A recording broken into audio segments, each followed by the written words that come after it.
अस्सलाम वालेकुम स्टूडेंट्स। आज हम लोग डिस्कस करेंगे चैप्टर नंबर 2। हम लोग डिस्कस कर रहे हैं। चैप्टर का नेम है होम्योस्टैसिस। आज हम इसका जो है ना वो सेकंड लास्ट टॉपिक पढ़ेंगे। टॉपिक का नेम है, दो टॉपिक है, एक तो किडनी फेलियर है और एक टॉपिक है डायलिसिस। ठीक है ना। तो इसको हम लोग अभी स्टडी करते हैं। First of all, kidney failure क्या चीज़ है।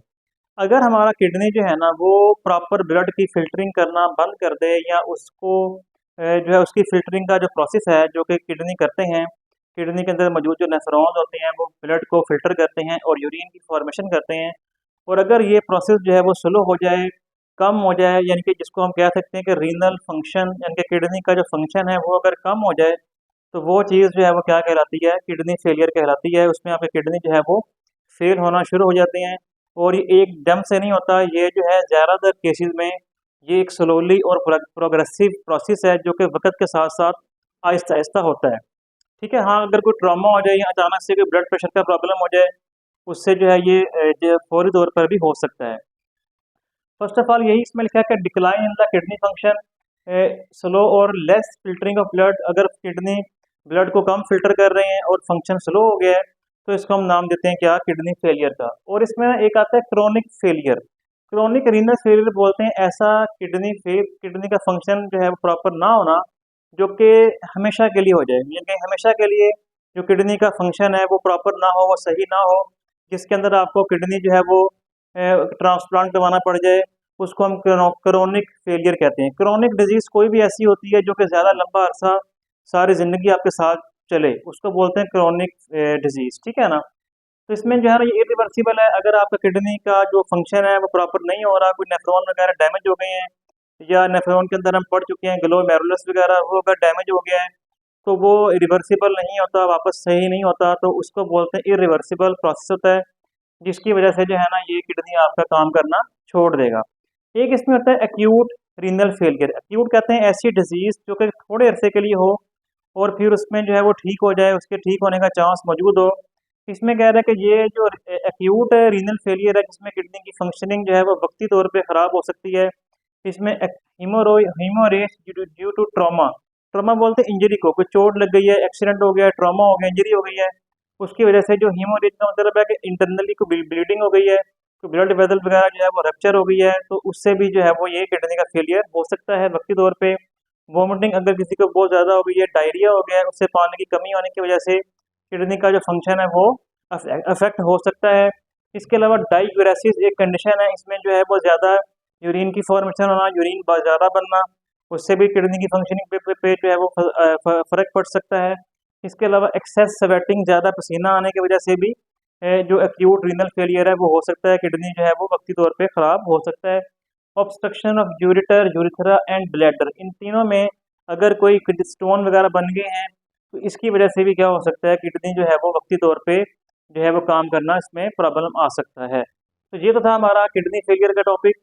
इसके बाद नेक्स्ट हमारे पास टॉपिक है इसका ट्रीटमेंट। अगर किडनी फेलियर हो जाए, जिसमें क्रोनिक की बात कर लें, तो इसमें क्या होता है कि आपको जो है ना डायलिसिस करवाना पड़ता है, जिसको हम आम जुबान में कहते हैं जी गुर्दे वाश का करवाएं। उसमें ये होता है कि आपके पास सामने आपको डायग्राम नज़र आ रही है, इसमें डायलिसिस की दो टाइप्स हैं।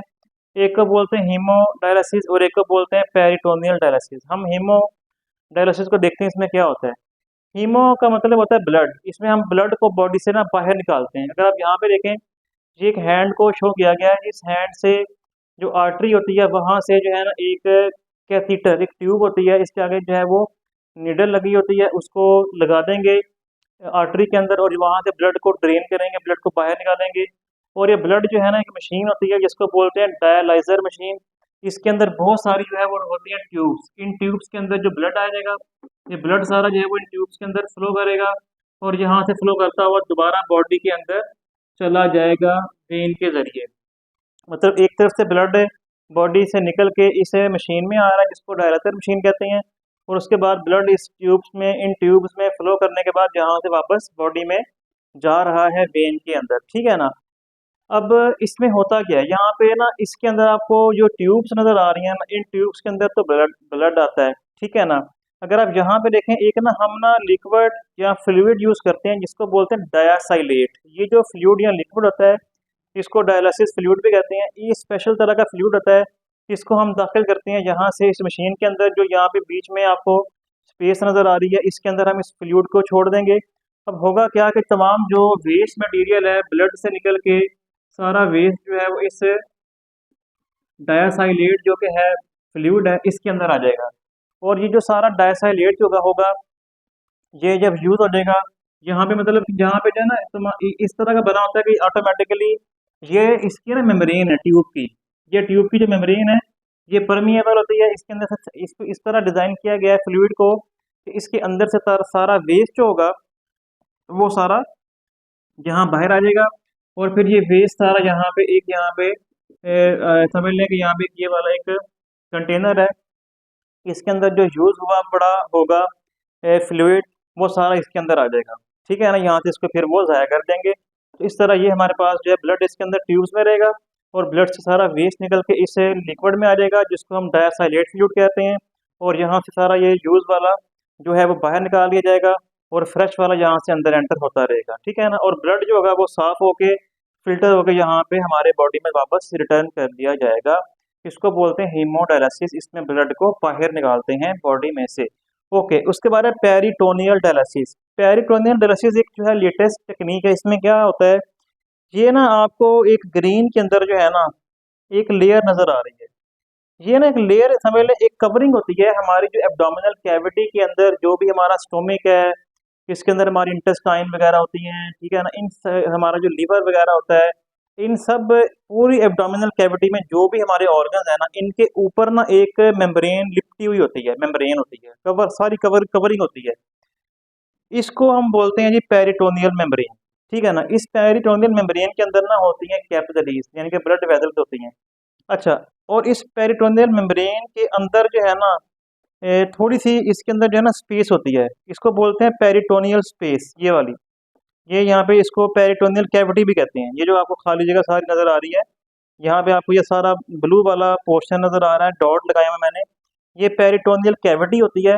इसके अंदर जो है वो क्या होता है, इसके अंदर यहाँ पे मैं लिख देता हूँ, ये पेरिटोनियल कैविटी है, पेरिटोनियल पेरिटोनियल कैविटी। इसके अंदर ना सारा आता है ये वाला फ्लूइड। हम ना यहाँ से कट लगा के यहाँ से कैथेटर के ज़रिए जो डायलिसिस फ्लूइड होता है, जो मैंने भी बताया कि एक फ्लूइड होता है जिसको हम स्पेशली डिज़ाइन किया गया है वेस्ट को निकालने के लिए, ये सारा फ्लूइड यहाँ पे आ जाएगा, इस कैविटी के अंदर आ जाएगा। ठीक है ना, इस कैविटी के अंदर आने के बाद जो सारा वेस्ट होगा ना, वो यहाँ पे जो ये ब्लड की वेसल्स हैं पेरिटोनियल मेम्ब्रेन के अंदर, वहाँ से सारा वेस्ट निकल के यहाँ पे आना शुरू हो जाएगा इस फ्लूइड के अंदर।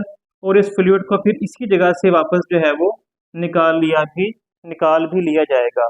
ये यहाँ पे रेगुलेटर लगा हुआ है, इसके ज़रिए रेगुलेट करते हैं कि फ्लूइड कितना अंदर जा रहा है, कितना जो है वो बाहर निकाल रहे हैं।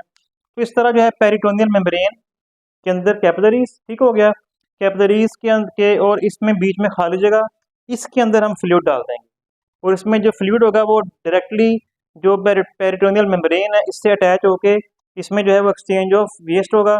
ये सारा वेस्ट इसके अंदर आ जाएगा। ठीक है, वन वे एक्सचेंज, ये वन वे एक्सचेंज है, सारा इसके अंदर एक्सचेंज वेस्ट सारा आ जाएगा फ्लूइड में और फ्लूइड को यहाँ से फिर बाहर निकाल लिया जाएगा। ये बॉडी की समझ लें फ्रंट साइड है, ये वाली साइड है, और ये वाली जो है बॉडी की बैक साइड है, जहाँ से जो है ना ये इसको हम डालते हैं कैथेटर को।